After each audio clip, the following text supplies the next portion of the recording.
we're with the sleep doctor. That's me. And I think you're not just a sleep doctor. I mean, right? I remember when I first met you, you passed the medical board, right? Sure. So there's a lot of different kinds of sleep doctors out there. Some sleep doctors are medical doctors that specialize in particular areas of specialty. The most popular would be pulmonologists. Now, I don't understand exactly why, because, pulmonologists are lung doctors, right? So they're kind of areas from here to here. Most people go to them for snoring, which is kind of an ENT issue, right? It's an ear, nose, and throat issue, but pulmonologists, for the large part, maybe 70 to 80% of sleep specialists are pulmonary. Then you got about maybe 10, 15% are neurology for narcolepsy, restless leg syndrome, things like that. Then there's a whole mishmash of different types of doctors who've decided to get into sleep. I fall into that category. I have a PhD in clinical psychology, but I'm medically board certified in clinical sleep disorders. So a lot of people are like, wait a second, you just said you had a PhD and you're a psychologist. Now you're saying you're medically certified. How does something like that happen? So I took the medical boards without going to medical school and passed. I'm one of 168 people in the world that have ever done it. And Carrie went to medical school, took the medical boards and passed. And passed. That's right. God. And Yeah. I have sleeping disorders. So this is the perfect combination of people. Yeah, and I'm obsessed with sleep. I mean, how important is sleep to the human body? So when we look at it, here's what's interesting is we don't exactly know the exact function of sleep, but what we do know is that, in fact, if we don't sleep, really bad stuff has a tendency to happen. Or death. Death is definitely one of the several things. So like with a lot of people, if they become so sleep deprived, like a lot of people think, well, can you sleep deprive yourself to death? Well, you can if you fall asleep while driving a vehicle, right? And that happens more. I mean, how many times in your practice have you talked to somebody where you're trying to diagnose some sort of sleep disorder and they say, oh, I fell asleep at a stoplight? Oh, I mean, it happens all the time. Unfortunately, people don't like to report that happening. Right. Especially truck drivers, by the way. Yes, anyone with a commercial license. Right, is certainly not going to be interested in doing any of that. But we know that if we don't sleep, certain things are going to happen on the physical side, on the emotional side, as well as on the cognitive side. So physically, we know reaction time slows down significantly. As a matter of fact, when I deal with athletes, one of the things that they tell me all the time is they're like, oh, dude, if I'm sleep deprived, like I'm not moving in practice, I'm not doing well in the game. When you actually look at the data, they're about a third slower. Yeah, the reaction time is actually measurable. Right. And then when you look at their testosterone levels, specifically in the male players, and they're sleep deprived, They tanks. So a 22-year-old who is sleep deprived is playing like a 33-year-old in a lot of instances. And so sleep turns out to be incredibly important. Also, I mean, not just in sports, but I mean, sports is kind of a fun analogy to look at. I mean, if you want to remember the plays, you better have had a good night's sleep, right? So memory consolidation, things like that. And then emotionally speaking, your emotions are highly driven by sleep. As a matter of fact, I would argue that almost every emotional state gets exaggerated with sleep deprivation. Depression gets more depression. Anxiety makes more anxiety. I mean, I say it all the time, but it's really true. Literally everything you do better with a good night's sleep. Can we walk it back though? Because I think sleep is a word that is misunderstood and misused. And I have a saying that I say to people all the time. They say, oh, well, it's not my sleep. I'm in bed 8 hours. I go, well, you may be lying in bed. You may not even know that you're awake half the time because we have what's called light sleep, deep sleep. We'll go into all that. But, I think we need to define what are the stages of sleep, what are the amount of times that a healthy person spends in those. And then really, how do we even know what we're doing in bed? Right. So there's a lot to unpack there. So at the end of the day, there's only a few stages that are really important for you to kind of start to understand more about. And that's stages 3 and 4, deep sleep, as you correctly identified, and then REM sleep or REM sleep, right? So stage 3 and 4, deep sleep, that's the wake up and feel great. That's the physical restoration, okay? Turns out that happens in the first third of the night. So whoever created this unit that we're all living in decided that we need deep sleep at the front end of the night to really get that physical restoration going. Then we have a period of time where there's a lot of kind of extra, and then we got more REM sleep towards the end of the night. REM sleep is that mental restoration. So you want to do things to either positively accentuate deep sleep and REM sleep, or for the very least, don't add anything that takes away from either one of those. Two big insulters, caffeine and alcohol.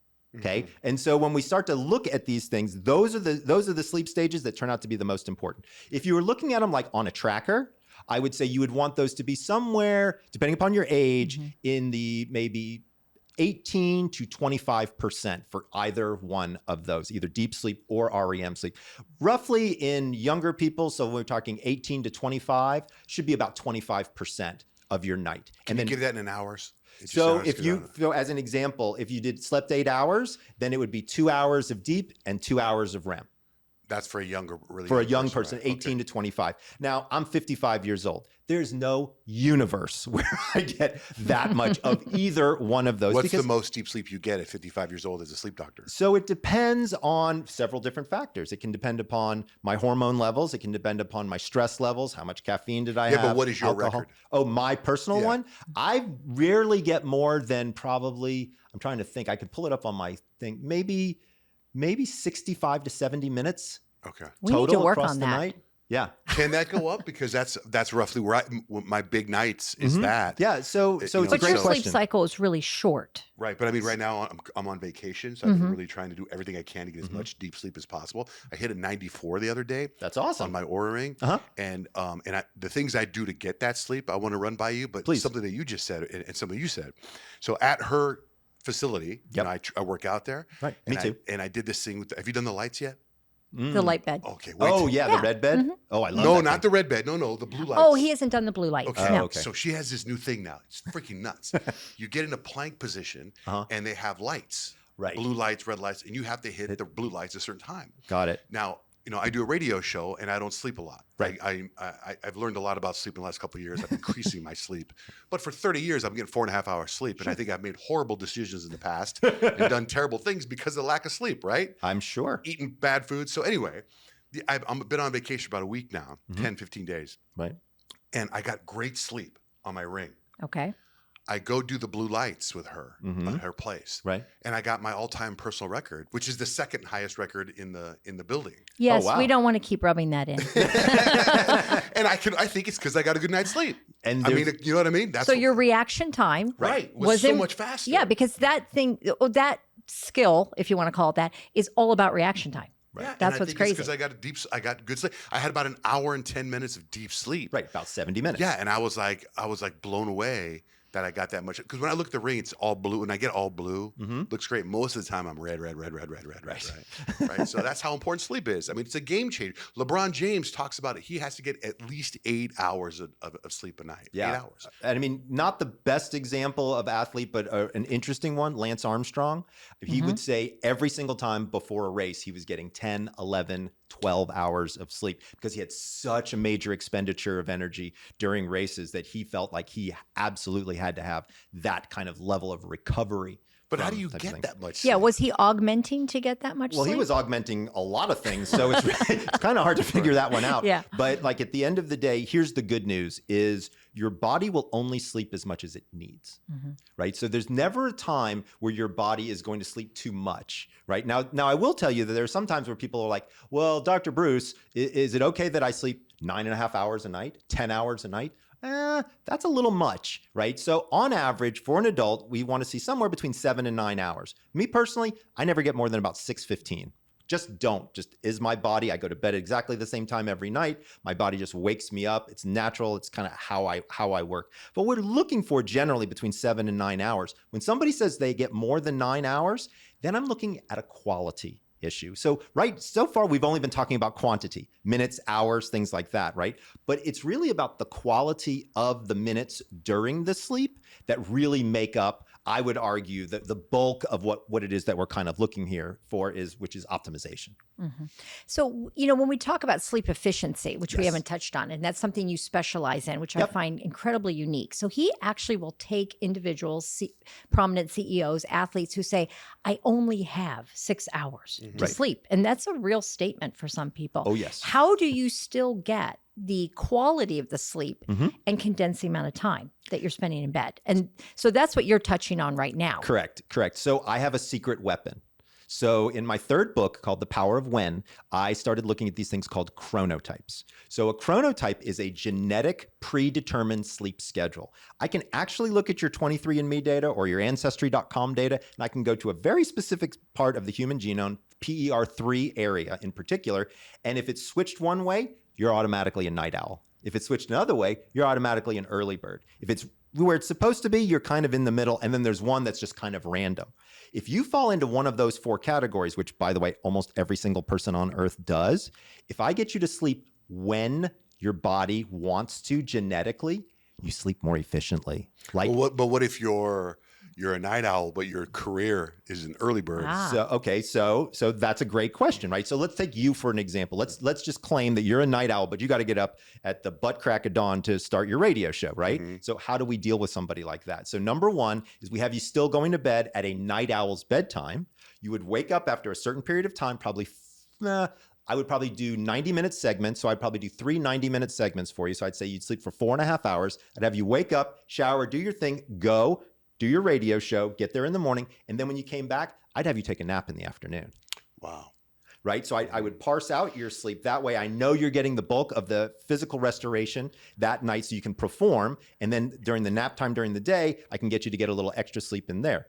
And it's not as hard as you might think. People are like, oh, I don't have time for a nap, Michael. Like, what are you talking about? Mm-hmm. You would be shocked. It's not a 1-for-1 ratio. I don't have to give you 2 hours nap of sleep during the daytime for it to actually catch up to a lot of the sleep that you need, because I'm giving it to you at the right time for your genetics. But what if you are in the situation we just described? Uh-huh.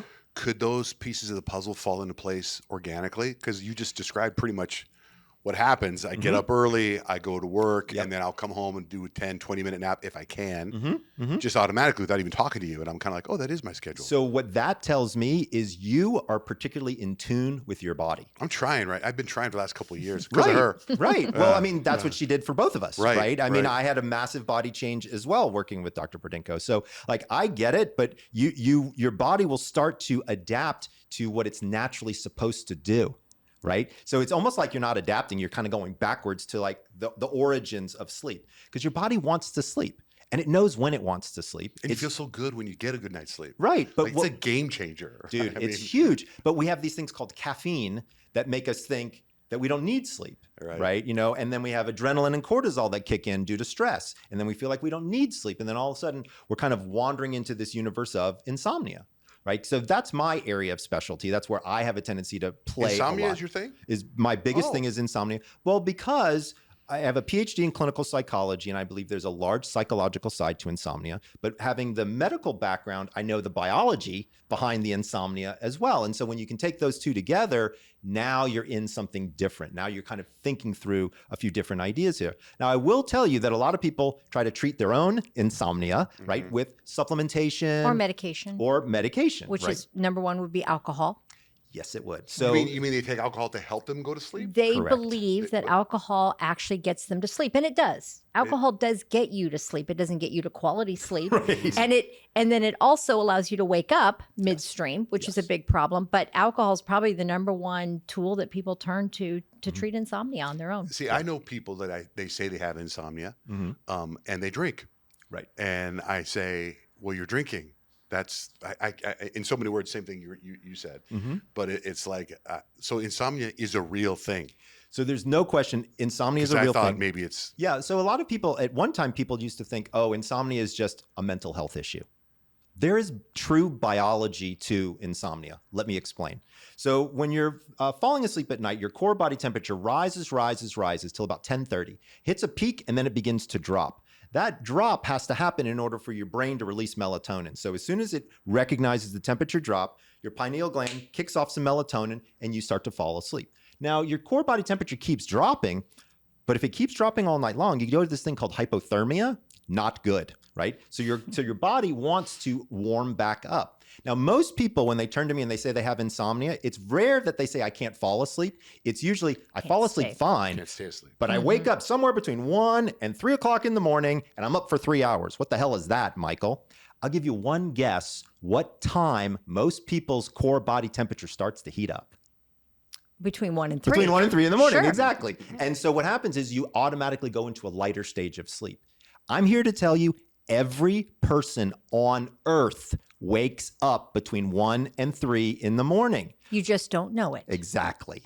Right? Because you have to be up long enough for your body to recognize it. So what most people do is they wake up, they roll over, and they fall back asleep. The problem comes is when they wake up and they say, I wonder what time it is. And they look at the clock. Big and they mistake. Instantly do the mental math. And then they say, oh shit, it's 3 o'clock in the morning. I got to be up at 6. Sleep, sleep, sleep. And they try to mentally force themselves to sleep. Now I want to be honest with you, John Jay. In the history of time, no one has ever mentally forced themselves to sleep. Nobody has, because you're doing literally the opposite of what you want the brain to do. You want the brain to calm down, not heat up. And so when you're sitting there telling yourself, go to sleep, go to sleep, go to sleep, you're firing all these neurons and you're doing exactly the opposite of what we want you to do. So what do you do? A sleep meditation? Exactly. What you want to do is you want to lower your heart rate. So I'm going to teach everybody right now the easiest way to lower your heart rate in the middle of the night. It's called 4-7-8 breathing. Okay. This was developed by Dr. Andrew Weil. It's a very interesting technique. It's very simple, and you can do it in bed in the middle of the night. So you breathe in slowly for a count of 4, you hold for a count of 7, and then you push out for a count of 8. All right. Now, if you can't do exactly that, you can do 4, 5, 6, right, until you get there. But what it does, so it was originally developed, believe it or not, for Navy SEALs, specifically snipers. So when you're shooting downrange, right, if your heart's beating too fast, you can actually change the trajectory of the bullet. So we teach those guys and gals to shoot in between heartbeats. The only way we can do that is to slow their heartbeat down. So this is the method that's used to slow their heartbeat below 60 so they can shoot. What most people don't know is in order to enter into a state of unconsciousness, you need a heart rate of 60 or below. So this is the perfect technique to use in the middle of the night to be able to allow yourself to kind of get yourself back to sleep. Now, there's another problem that happens in the middle of the night. Urination. Okay. Very, very prominent issue. I deal with that right now. I went 4 times last night. Okay, so we can talk about that in just a second. But here's the thing, is I tell this to people all the time.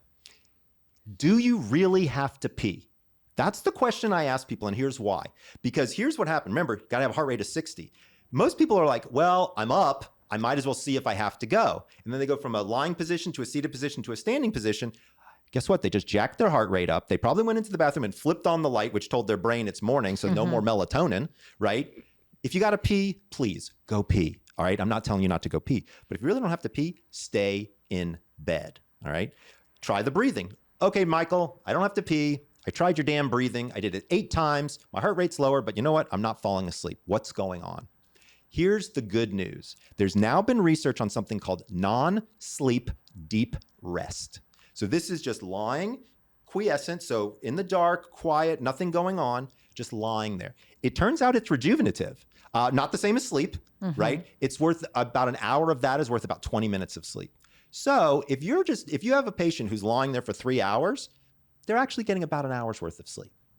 Okay. So once you educate them on that fact and they know that, then their anxiety starts to go down. This is an anxiety issue in the middle of the night. That's it. That's what I was saying when I went like this, because I always feel that people I know that can't sleep, they're dealing with a lot of stuff in the daylight hours. Well, and that's the other thing is what happens is once they start thinking about stressful things, right? And so what I try to get them to do is, again, focus on the breathing. And what's nice about the breathing is it forces you to count. It's very difficult to count and have negative thoughts at the same time. Like to actually try to do that. It's very difficult to do. Sheep, though, exactly, right? Now, by the way, if you want another method for counting sheep, I was talking about it today, the old 1, 2, 3 over the fence doesn't really work. But if you count backwards from 300 by 3s. Ooh, that's tough. That doesn't get your heart rate up? It doesn't. It's mathematically so complicated, you can't think of anything else, and it's so damn boring, you're out like a light. Wow. You know what I do to help go to sleep? I have 2 things I do. One is I pray, and I just continue to pray. Like the prayers my mom and dad told me when I was little, right? Or I have this one visual that works every time. This is so weird. But I picture myself bowling in a street.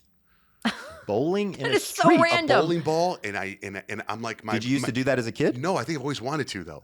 So the bowling ball goes to the middle of the street, just a normal neighborhood. But my vision is I'm following the ball, and you can hear the bowling ball hit the gravel. I'm listening to it, and I just follow this bowling ball. Are there pins in this vision? No, it's just going. Okay. It's like infinity bowling. Yes, and every time I'm just picturing this bowling ball and hearing it. You can hear the sound, and that's the last thing I remember. And then you're off in La La Land. Yeah. It works So every time for it's me. almost like a mantra. Yeah. Right. So a lot of people will For a have- simple person. Yeah, absolutely. So remember, mantras don't have to be complicated. Mantras are not even sometimes full words. So having a visual mantra, which is again, so it fits the purpose. And here's why: it lowers your anxiety. Right. Okay. Right. And that's really what we're talking about here is biology wakes us up, anxiety keeps us up. Okay. So understand that you didn't do anything wrong to wake up, but now it is kind of your job to stay chill and be able to get yourself back to sleep. And how do we do that? By lowering our heart rate and letting anxiety reduce so the natural sleep process can take A couple months ago, you were on my show, and we were talking about melatonin. You just brought up melatonin. I know. Let's talk about it. I was like, sometimes I was taking extra melatonin. Please don't do that. I know. Yes, he was like- warns people every day about that. I thought, so Right. now I only take the 2 that I normally take. I'm supposed to Perfect. say. But then I started, I haven't run this by anybody, but I started taking CBD. So you to just help hit on go the to sleep. 2 big topics that I wanted to talk about within insomnia, which is good. melatonin and cannabis. Oh, good. All right. Yeah, So right so on. let's address both of those because Carrie and I were talking about it on the ride over, and we were thinking, these are 2 things that a lot of people use externally for sleep. And they use them without any medical guidance. So we want to give them medical. Like me with my doctor right here. Exactly. I have not run yeah, this I'm by just her at finding this out right now. Yeah. So let's start with melatonin since it's very easy to grab a hold of and it's legal in all 50 states. So first of all, melatonin is a hormone. A lot of people don't realize that. They think, oh, it's a root or a supplement or a thing. I don't know exactly what it is. It's a hormone. So there's a really good reason why you don't go down to the local drugstore and get testosterone and estrogen as hormones, because those have to be regulated, because hormones tell your body all kinds of messages to do all kinds of things. And that really is something that a healthcare provider should be, monitoring and seeing what's happening. And unfortunately, melatonin, the FDA decided to not make melatonin classified as a hormone in 1974, I think it was, in the Supplement Act. And so now you can get it everywhere. Here's what's crazy. Did you know it's by prescription only in most places I was going to outside say, of the US? go to other countries. DHEA, melatonin, all the things that we just use over the counter are prescription. Yeah. And here's another one that a lot of people don't know is high doses of melatonin are used for contraception. You mean they make you fertile? They do the Or opposite. They do the opposite. Okay. They don't allow you to be fertile. So here's where it gets weird for me, right? Is there are lots and lots of pediatricians out there who turn to parents and they say, oh, your child isn't sleeping, give them some melatonin, it's not going to hurt them. I personally can't think of anything worse than entering a contraceptive into a young female body when there's no immediate need for it. Makes no sense to me. Right? So number one, nobody under the age of 18 should be using melatonin. By the way, children up to that age have roughly 4 times the amount of melatonin that they require. They don't need it. They don't need it. There's one group of children where I like melatonin in, and that's children on the autism spectrum. There's been significant data to show that higher dosages, we're talking about 4, 5, 6 milligrams, will work well in that particular population. Now, you probably just heard me say a high dose of 4, 5, or 6 And milligrams. people are taking 10, 15 over the counter. Right. Yeah. And that's part of the problem is it's readily available and people are taking way too much. Oddly enough, there was a really interesting study done about 9 months ago where they pulled 25 different melatonin brands off the shelf and tested what was in the bottles. Not a single bottle had what was on the label. Not one. They were either too much or not enough. So buyer beware. There's a lot of hanky-panky going on in the melatonin universe, okay? Now, let's be fair. There's really only 3 reasons you would need melatonin. Shift work. You, by the way, are a shift worker, okay? You don't have any choice. You got to get up at 4 o'clock in the morning to get to your show? Earlier? 2:30. 2:45. 2:45, right? So Yeah. you're up at 2:45 in the morning. That makes you a shift worker. Melatonin makes sense for a person like you, okay? But for somebody who just says, I've got insomnia, melatonin's not what they're looking Or an for. athlete. Not good for an athlete. No. Generally speaking, I don't like it in athletes because the hormone has other effects that are in their bodies. And to be fair, most athletes should sleep like a stone. I mean, they put out so much energy. Right. They are such good shape. They really should be doing, pretty well. The right dose, by the way, is somewhere between 0.5 and 1.5 milligrams, which also is almost impossible to find outside in the universe, right? Yeah, I think 3 milligrams is commercially what you see is the lowest dose out there. Yeah, like 3s, 5s, 10s. And so what I tell people is if you're going to get a gummy, which most people do, chop it in half. Also, by the way, gummies or tablets, it takes almost 90 minutes for melatonin to get up and in. Whereas if you do it sublingually, so if you take a dropper, like a tincture, and you put it underneath your tongue, you can get it up and in about 20 minutes. Well, that brings me to CBD. Yeah. So I was taking some CBD pills to go to sleep. Yep. And then my trainer, who is at Benacer, said he takes CBD for other issues he has. And I said, yeah, I take these pills. And he goes, they're like 90% of it doesn't work when you take a pill form or something like that. And it doesn't get in your system till wherever. He was to take the tincture.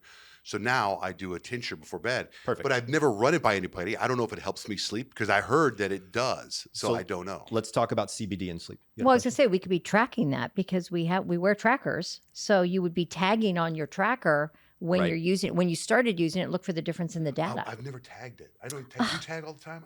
I don't tag all the time, but I tag when something is unique. But do you tag, like you wake up in the morning? I tag hyperbaric when I do hyperbaric. But do you tag what happened yesterday, or you tag when you go into bed, you go, here's what happened today? I tag when I go to bed, here's what happened today. Okay. Impacting what's going to happen that night when I collect my data. I've never done that before, so I should tag. Well, it would just be helpful just because we can start to look at the data and see where there might be some data differences.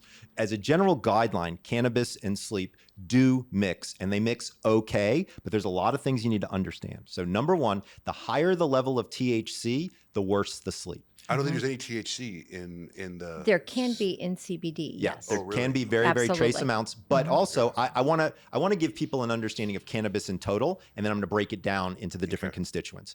So, and just so that we're clear, I personally am okay with THC, but you need to have a small amount. So when you have large amounts of THC, it raises your heart rate and it lowers REM sleep. Those are two things we do not want to have happen. So going to bed stoned is never a good idea, okay? Now, if you use a medicinal product, right, and what I would say is you would have a small amount of THC, then you would have something called CBN, as in nighttime.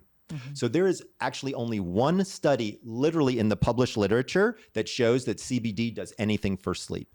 What CBD does a great job of is lowering anxiety and helping with pain.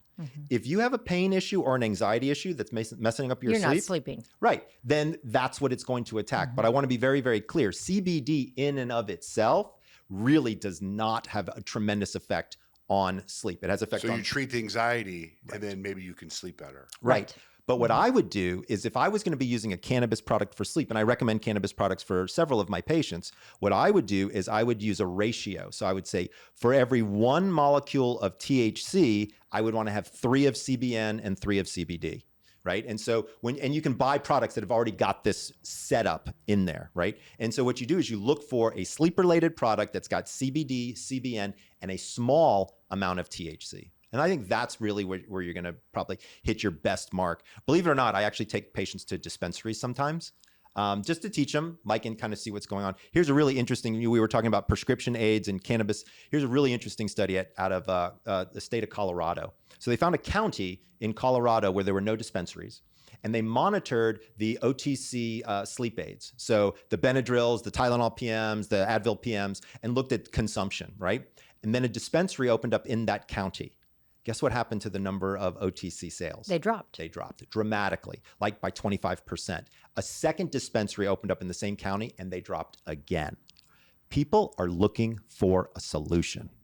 Absolutely. Okay. And cannabis is the next Ambien. Well, plus, no question. But cannabis is also, they say it's natural. It's not, you're not going to get addicted. You're not going to get that type of thing. Look, at the end of the day, if you take something every single night, there's a level of addiction that's there, whether it's psychological or physiological. I don't think I want to split those hairs. But what I can tell you is there's also nothing wrong with needing something to help you sleep. Like if you're a paranoid schizophrenic, you probably need to take Ambien. Okay, like that's just part of what happens in that regimen. If you're bipolar disorder, you may need something to help you sleep. Okay, if you have major depression, you might. Like there's no shame. I want to be very clear. There's no shame in taking a sleeping pill, but that is a relationship between you and your doctor.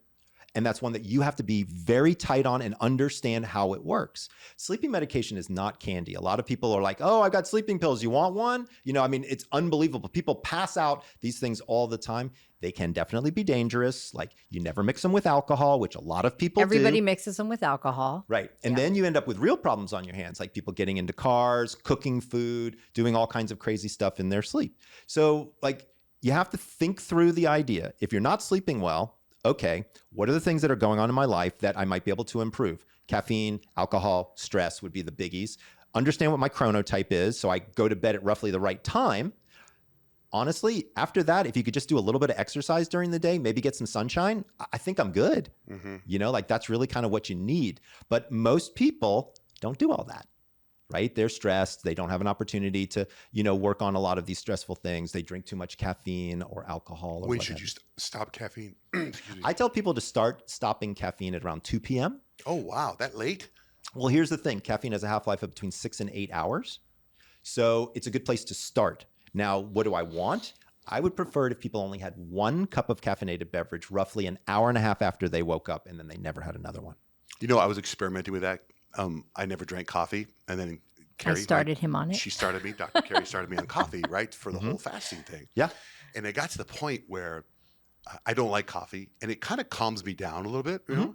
But it was working as far as the appetite suppressant. Right. But what I started doing was I was drinking a cup of coffee every time we played commercials. Every time we played a song, I'd get up. I was doing about 10 cups of coffee before 9 a.m. Yeah. Right. And then Not it was not good. I wasn't feeling it. So then I cut immediately down to 1 cup. And that's it. And it's the same effects, like 1 cup.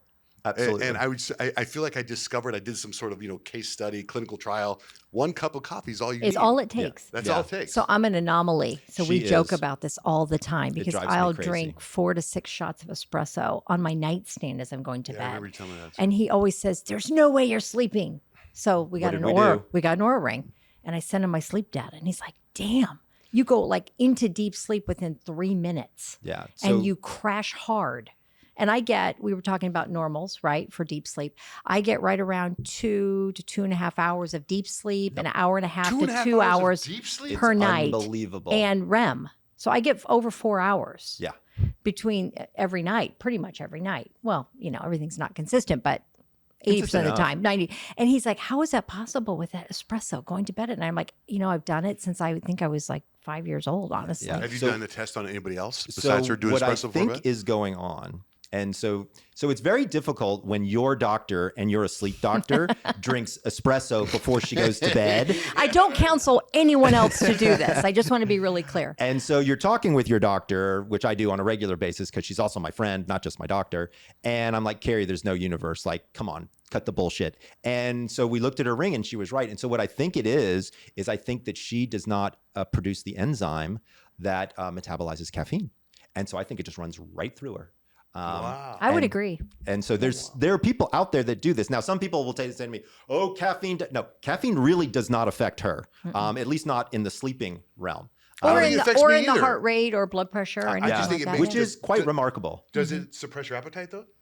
No, not It that totally much. does that for I me. pretty Yeah. much eat Yeah, you stuff pretty all much- the time. Yeah, I was going to say you eat all the time. I can do a cup of coffee and not eat all day. It's really Yeah. weird. Yeah, Yeah. that does not happen to me. That doesn't happen to me either. But I mean, look, at the end of the day, when you're looking at the different things that are out there, cannabis, melatonin, caffeine, like you need to start thinking about like whatever I'm putting in is going to have an effect, right? And so whatever you're trying to accomplish, whether it's 6, 7, 8 hours of sleep, whether it's not waking up, whether it's more REM, more deep, whatever your goal happens to be, my goal personally is just to wake up and feel good. That's my only goal. Feel I have. rested. Yeah. Well, sometimes I wake up and I feel good and I look at my ring and it says I had a shit night's sleep. I'm like, wait a minute. Right. So that happens more often than not. Right. Right. And so, so a lot of people don't like that. So what I tell people all the time is you should only look at your data once a week. Ooh. You don't need your data every day. What good is it going to do you? You're still going to do what you need to do that day. Yeah. You're not going back to bed. No No, way. but then whenever I have a good night, I what did I do last night? Well, you compete in the Yes. Aura ring. Yes, I That's do. part of the problem.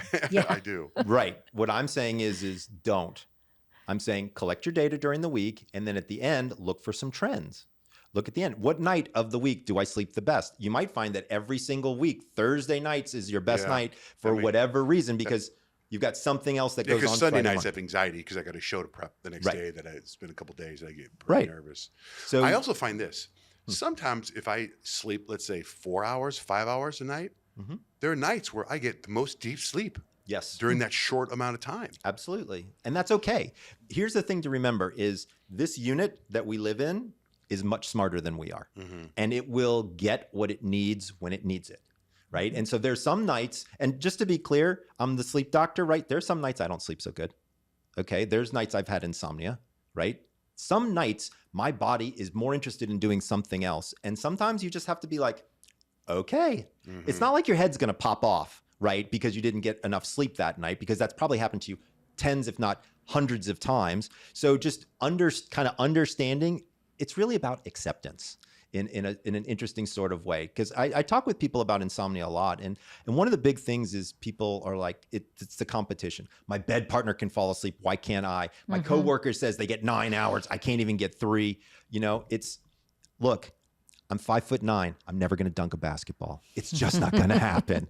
Okay. It does happen. There are 5'9" Trust guys. me, Muggsy Bogues and, Spud Webb was my favorite growing up. Right. But I mean, at the end of the day, they're outliers, and I'm probably not, right? And there's some things you just have to accept about yourself. Okay. And that's okay, right? Okay. Very good. So I have a question, Fire because away. obviously I deal with a lot of insomnia. I think the statistic I read, you can weigh in on this, was about 1 in 3 people will deal with insomnia at some point, or Yes. lifelong, or situational. We've talked about situational impacting it. But to me, there are medications that are overprescribed by a lot of providers that I like to tell people, it's not just about saying, no, you shouldn't do this, but that actually do long-term harm to patients. So can we touch on a couple of those? Because I think it's different than the occasional Unisom or Benadryl, Advil PM, which is really just Benadryl. Right. Using those on occasion to follow sleep. It's the addiction, like you said, be either physiological, psychological, whichever way, that I say you're actually not just taking a pill that you're addicted to, you're actually never getting actual sleep. Right. Your brain is not registering the things. So we do see early onset dementias, which is a big issue that I think is not as correlated to it as it should be. I don't think people talk about enough about sleep aids and early onset dementia. Yeah. Hopefully we'll start talking about it more. But if you had to say, what are the big 3 pills that you say, you know what, if you can avoid these or you can find a way to get off of them, what would you advise? So the easiest way to answer that question is to tell you about a patient that I have. So I have a patient who was taking Sonata to fall asleep, Ambien in the middle of the night, waking up and taking Adderall to start the day, XR, like the extended release, and then taking an IR at 3 o'clock. Okay. This person was 78 years old. Okay. And they came to me. They're a very famous consultant in the entrepreneurial world. Can we have their name? I cannot say their name. And he came to me and he said, I've been going to my neurologist who's been prescribing, different medications for a while. And he's been trying to tell me that I need to get off of these. And he turned to me and he told me that at 78, if I stay on these, my brain will turn to mush.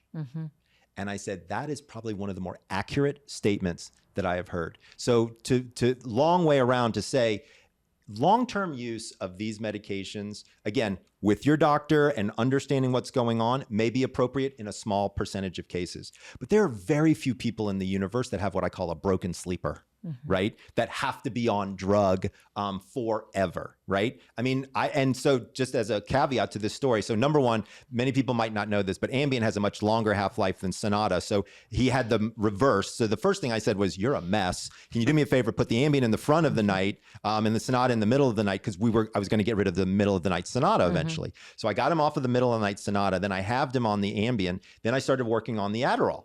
Right. And by the way, this is all in conjunction with his physician. And so while we start doing that, we got rid of the IR during the day, and then we had the XR. Then we started to lower the XR and move the IR to the beginning of the day. And all of a sudden, I got him off of everything.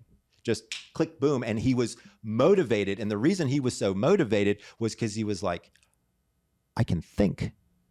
It was fascinating. This guy makes his living off of creating these intellectual tools that he gives to entrepreneurs, and he gets patents on them and things like that. He said, Michael, since I've been working with you, my productivity rate has tripled. He said, my staff is furious. He said, I'm doing more work than they know what to do with at this point, and it's all because you got me off of those drugs. So he's off of everything. And he's sleeping. Sleeps like a charm.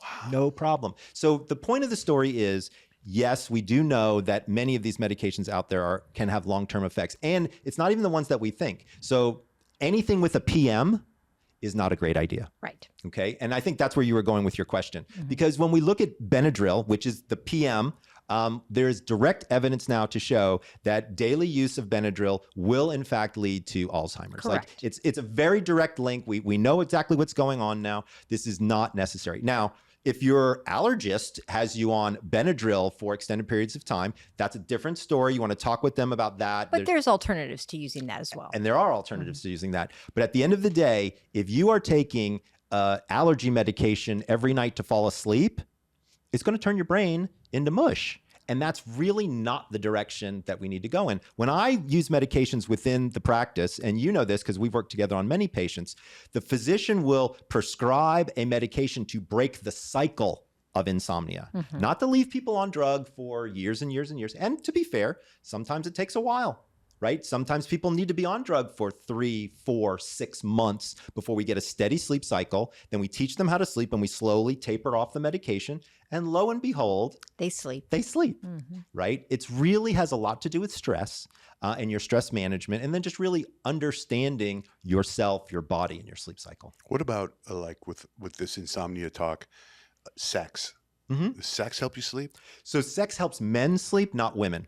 So as the age-old joke goes, most men fall asleep after sex and women are up and ready to go. So there's actually been 2 studies, unfortunately all in Drosophila. So I don't know how close we are to fruit flies, but one of the things that happens with fruit flies, male versus female, is males have a tendency to relax and sleep. Females have a tendency to nest. You mean they haven't studied this in humans? They have not. I'm not It's aware. time to start a study. Yeah, Right. really. I mean, we could definitely do a fun survey and we could probably figure it out. But the question then becomes why, right? And so it may have something to do with orgasm. It may have something to do with sexual positioning. There's a whole host of different things that they think it could have something to do with. The position can help with, if you really want to get into it, so the thought process is Physical exertion they're Right. talking about.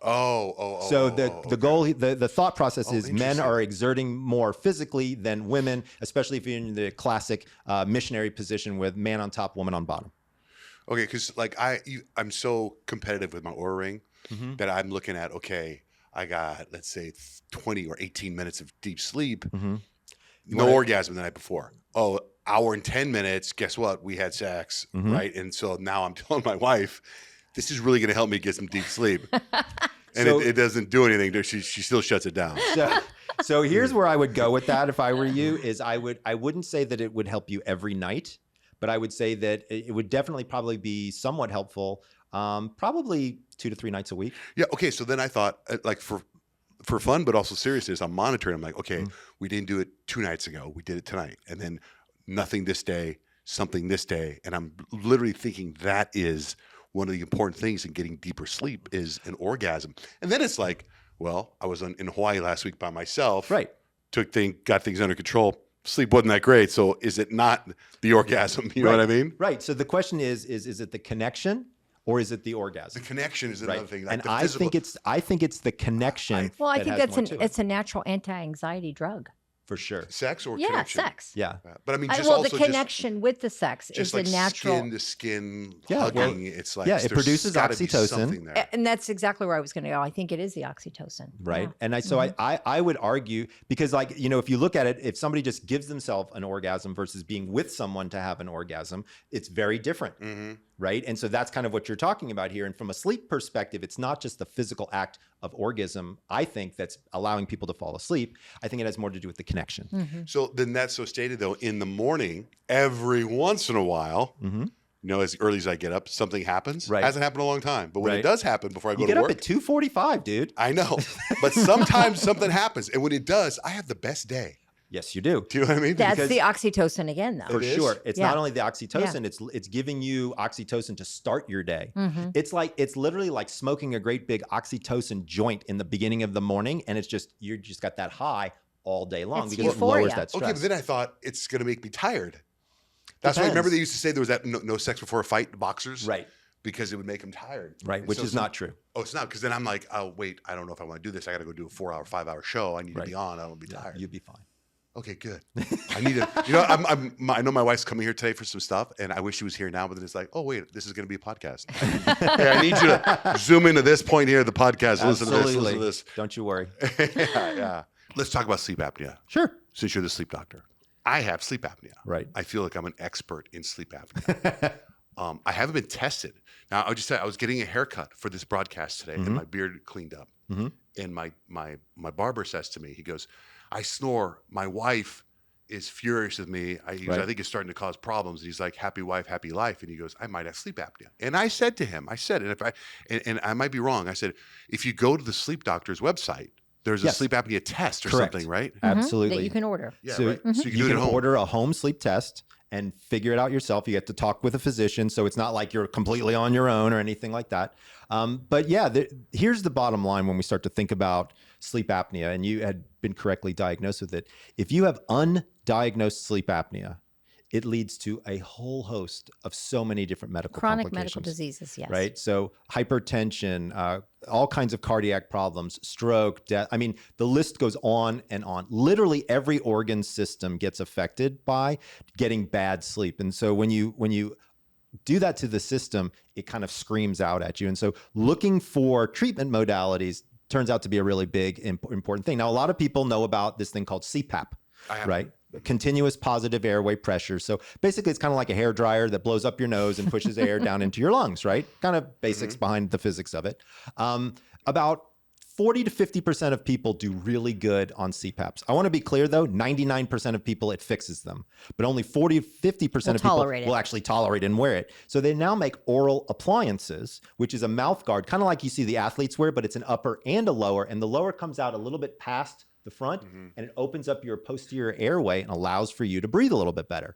So that's another option. There's also something now called Excite OSA, which is basically a TENS unit for your tongue. So this is something that you wear during the daytime for about 20, 25 minutes. It reduces the size of your tongue, very small, does not affect taste, does not affect voice, nothing like that.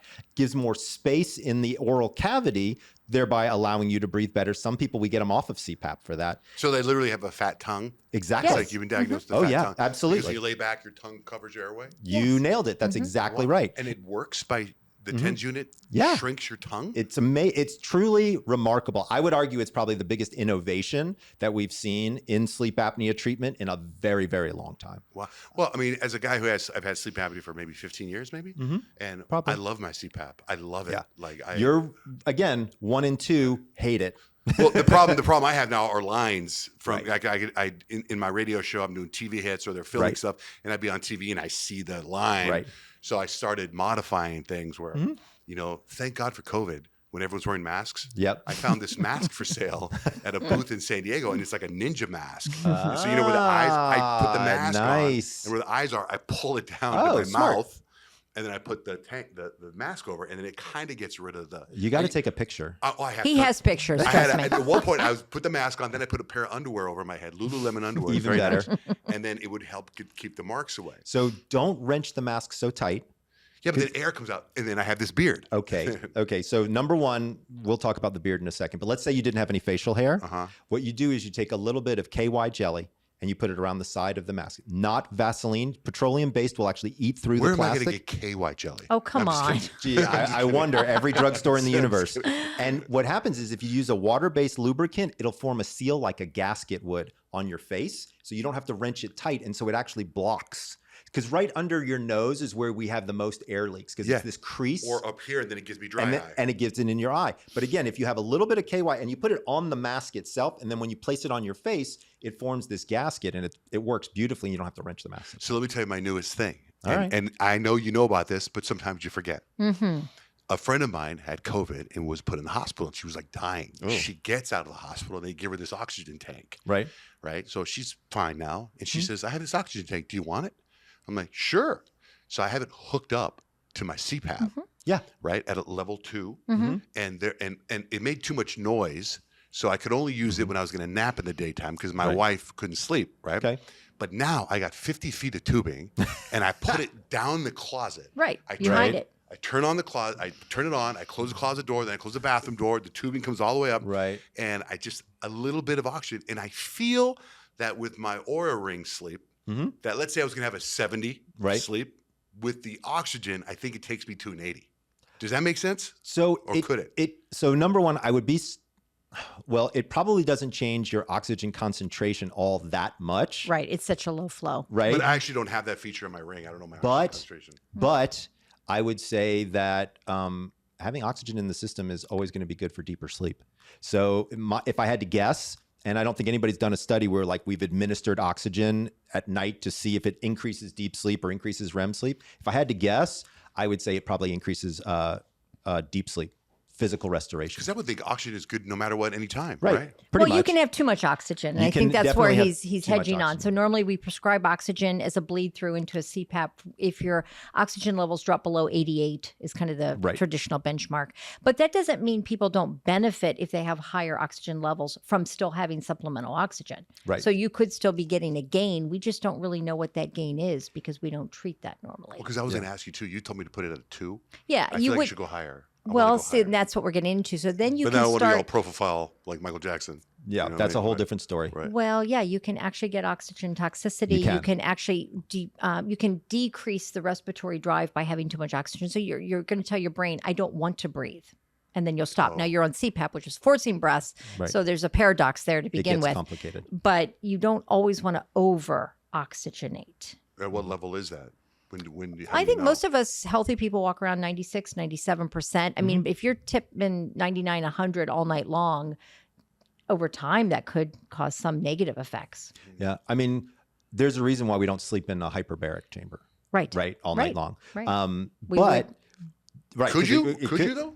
You could not sleep in a medical grade hyperbaric Right. chamber all night long. You would get what's called oxygen toxicity, which would induce seizures, and you Oh. would not do well. Right. So there is a theoretical limit of how much oxygen you can feed into your brain, into your organ system before you start to see negative effects from what you're doing. So there's a balance.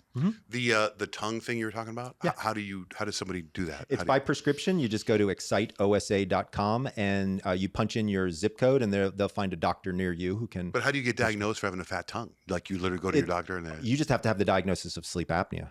oh, okay. Because most people with sleep apnea have got larger tongues. That's really, believe it or not, one of the big physiological markers that we look at. A big tongue. That and weight loss, that and weight gain and weight loss. Because I've lost the weight. I feel pretty healthy. I think I am healthy according to all my You- blood work. absolutely, so it's like, yeah. Why do I still have sleep apnea? Because it's not just a weight-driven Right. disease. It's also got to do with your tissue and your anatomy, Mhm. right? And also, don't forget, as you continue to lose weight, you'll lose more weight here in your neck. Because guys, we have a tendency to lose weight or gain it right here in our necks and then kind of right around our bellies, and that's kind of the last places that we have a tendency to lose it from. So once you continue on that journey, I think you'll find it gets better and better. It also begs the question that we were talking about earlier, which was these new GLP-1 drugs that everybody's getting on, the Wegovy's and the what are Mounjaros, they? Mounjaros and all of those. semaglutide. Mhm. So a What lot is of it? people are looking at those and saying, hey, should I get on that? And then can I get off my CPAP machine if I lose enough weight?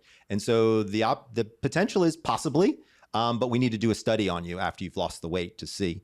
I don't really mind the CPAP. The only time the CPAP ever bothered me is when my son, who was a Boy Scout, who became an Eagle Scout, we'd go camping. Yep. And I'd have to bring it, or I'd get a portable one, you know, with Yeah. a generator Yeah. at one point. And it was like that took up all the room in my backpack. Right. Where all the other dads are pulling out hibachis and stuff like that. And my backpack was a CPAP. Yeah. It sucked. Absolutely. But you probably didn't keep everybody up all night long with your Right. snoring. You're right. And all of that Greatly good stuff. appreciated by all, I'm sure. Okay, so real quick, around the room real quick about any more sleep habits, because we know you got to catch a plane. Yep. So what's up? Anything else you want to say about Well, I want to go back to the Wegovy question Yep. because I think that is really cutting edge, and a lot of people are trying to figure out how to repurpose this drug, and the FDA is trying to figure out how to relabel it.